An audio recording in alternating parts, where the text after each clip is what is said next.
All right, and we're live. Outstanding. So I want to do this. I have two ideas for this little mini series that I want to do. It's going to be called "I Disagree." Hopefully, I can come up with some other ideas and some new topics in the future. But I just thought it'd be fun to kind of respond or touch base on things that some of my friends or other YouTubers say or do, and just kind of provide counterpoints to the things that they say, all in the vein of being lighthearted, all in the vein of having fun, not to be in any way, shape, or form inflammatory or argumentative or anything like that. So, definitely don't want this channel or this mini series to be that, because that's not what the channel is about in any way, shape, or form ever. I just want to have fun and kind of point out kind of different points of view. Maybe in the future I'll plan a little bit better and actually project when I'm going to do this video instead of just popping live and surprising people, because who knows who might pop in kind of without any notice, versus if the video is coming and it's actually scheduled, maybe you'd have an opportunity to try to participate.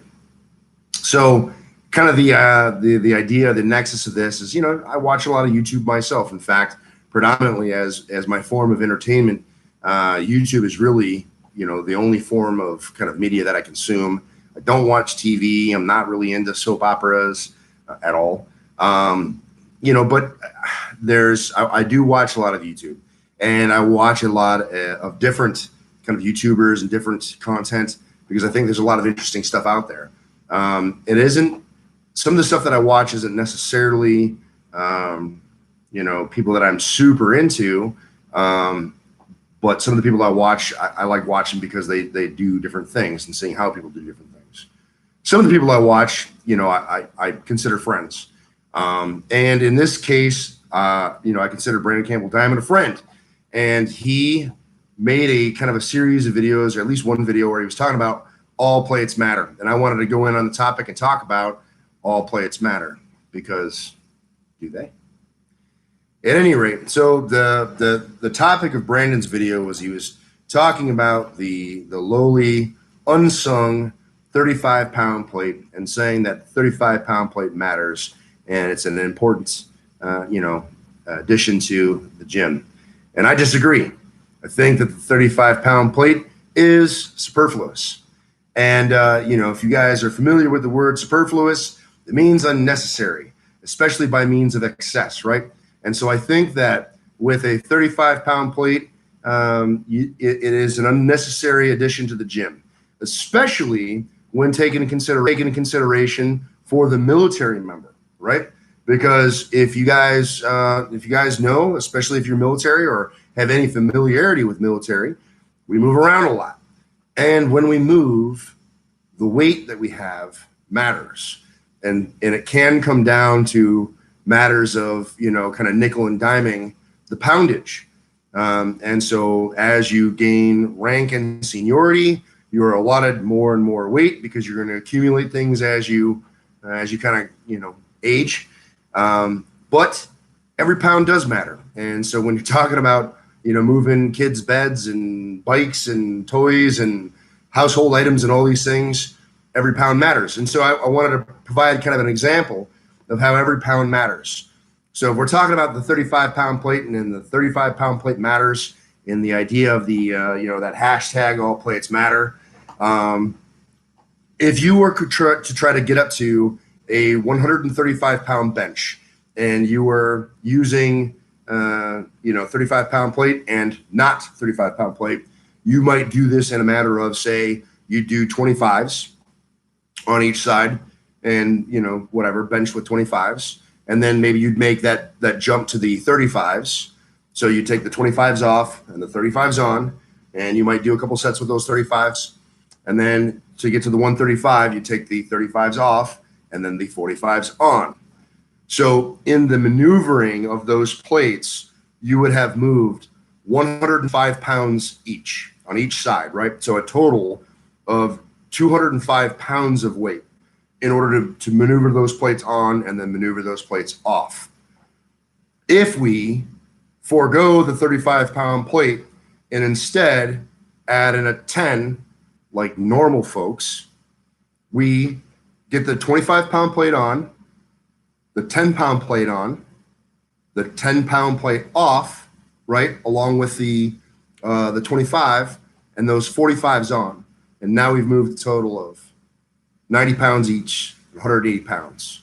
So I disagree that the 35-pound plate is a savior of weight, and it's certainly not a savior of space. It takes up more space in your rack. It takes up more weight overall, because now instead of just doing a 10 and a 25, you have a whole additional 35 or 70 pounds weight if you have two plates adding on to your total. So I disagree that all plates matter. I think that the 35-pound plate is superfluous and unnecessary. And so I wanted to make a quick video, kind of clapping back at my man Brandon Campbell Diamond, all fun and jest. But honestly, in my gym days, I have never ever used a 35-pound plate. I think that most people go for the 10 and 25. I admit maybe my math was wrong on some of that stuff before, but it doesn't negate the point that I think that the 35-pound plate is absolutely superfluous, and that I disagree. All plates do not matter, and I think that the 35-pound plate should go the way of the dodo and stop being produced. Randy disagrees. So are you disagreeing with me, Randy, or are you disagreeing with my man Brandon? Randy jumped in. See what he's got to say about this. I think aside from that, 35-pound plates are used in grip. Maybe. So if you're actually holding the 35-pound plate, because if we're using an implement like, say, a loading pin, I would still just use a 25 and a 10. So again, don't know if 35s would matter. Or you could have a 35-pound dumbbell, which in this case, as a 35-pound dumbbell, I think a 35-pound dumbbell would matter. But 35-pound plate, just don't see it. I think it's a waste.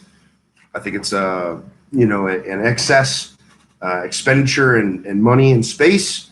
But if you have the money and the space, well then, what are we really talking about anyway? Anyway, that's it. So didn't have a whole lot of people jumping in because I did this kind of ad hoc and just off the cuff. I think maybe next time I might plan for a longer, more thought out prepped video because I have some topics that I'd like to discuss, and the one that I'm going to end up doing next is going to be kind of disagreeing with a recent video that Brian Allsrue did with his whole crew. He did it with Uncle Nick and one of the guys. He had Olu in there, and he had Joe Satsmary in there. So talking about recovery. And so they said and did a lot of things in that video talking about recovery that I'd like to touch on because I see things a little bit differently. Try hub lifting, 45 first. Yeah. All right. So that's my point. I'm going to do it 10 minutes or less. Get in, get out, get it over with. And appreciate you guys checking out the video. Again, all in just having fun. I mean, I do think that the 35-pound plate is superfluous. But just kind of having fun and touching on topics with some of my friends as maybe a kind of a unique and interesting way to interact with them and interact with you guys. So leave comments below. Let me know what you think. Are you on board with the 35-pound plate or are you not? Because I'm on the side of the not. Appreciate you guys watching. If you guys have any questions, comments, or concerns, always leave in the chat box. I'll be sure to respond. And remember, guys, no matter what it is you think you can't do, train to spite, ditch the 35s, use a 10 and a 25 like normal human beings. Get in the gym and train to spite, guys. And you either find an excuse or you find a way, and I hope that you continue to find the way. Randy, thanks for checking in. I appreciate you, brother. And we'll see you guys in the next video.